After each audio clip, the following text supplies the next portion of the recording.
Hi everyone, welcome to the Highlights from Ukraine podcast, your daily audio summary of the latest news reported in the Ukrainian media. We would really appreciate if you could recommend us to your friends and family, as well as share information on social media. Spread the word, people, spread the word. My name is Artem, and here is the news. 259 days left the Russian invasion of Ukraine. Russia announced plans to retreat from the right bank of Dnipro River in the Kherson region and to leave the city of Kherson, reports Interfax Ukraine.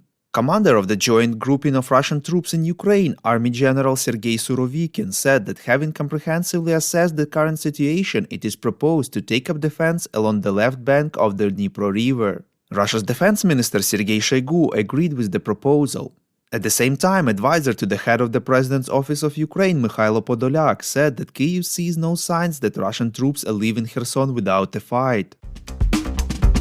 In his evening video address, President Volodymyr Zelensky stressed that no one just gets away if they don't feel the strength. Quote, "The enemy does not bring us gifts, does not make gestures of goodwill. We fight our way up, and when you are fighting, you must understand that every step is always resistance from the enemy. It is always the loss of lives of our heroes," unquote.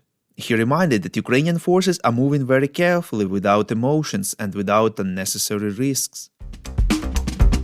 The US President Joe Biden said that Moscow's announcement about the withdrawal from Kherson indicates problems in the Russian armed forces, reports Ukrainska Pravda. He added that this decision was predictable. The US President also hinted at the possibility of negotiations between Ukraine and Russia. Quote, "It remains to be seen whether Ukraine is willing to compromise with Russia," unquote. Biden did not explain what he meant. Earlier, NBC News quoted sources that some US and Western officials increasingly believe that neither Ukraine nor Russia will be able to achieve their staged goals in the war. So when the winter comes and fighting slows down, will be the time to begin diplomatic talks between the sides.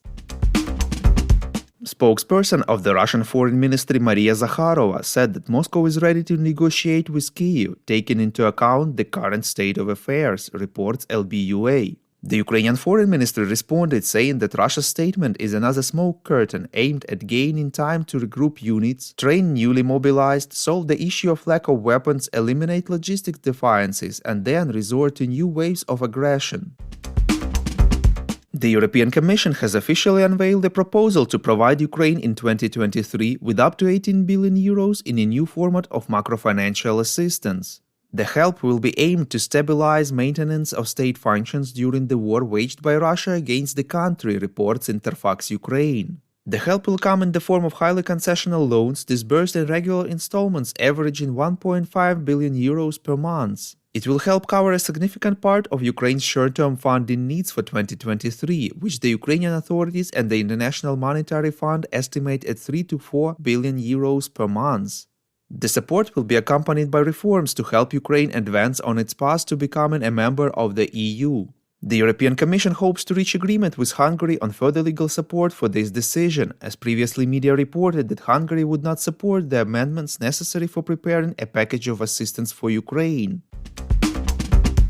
Germany has delivered missiles for Iris-T air defense systems to Ukraine, reports Militarny. In addition, Ukraine received 30 armored vehicles Dingo, 18 anti-drone sensors and jammers, 5 tank transporters M1070, and 3 lift trucks. According to the information on the German government's website, Berlin is preparing or carrying out the delivery of more Iris-T missiles, 42 mine-clearing tanks, 4 mobile and protected mine-clearing systems, and 5 mobile reconnaissance systems on wheels. Known collaborator with Russian occupation forces Kirill Strimousov died in a road accident yesterday, reports Hromadske Radio.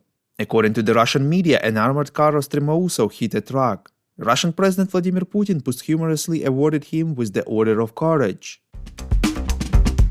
If you like what we do and would like to tip us, you can now do so directly to our PayPal. Check out the link in the description to this episode for more details. And as usual, you can subscribe to our Patreon. In gratitude for your help, we will give you access to a series of exclusive episodes on wartime life in Ukraine. We call on you to demand from governments of your countries to impose the toughest sanctions possible on Russia and its citizens to stop their invasion of Ukraine.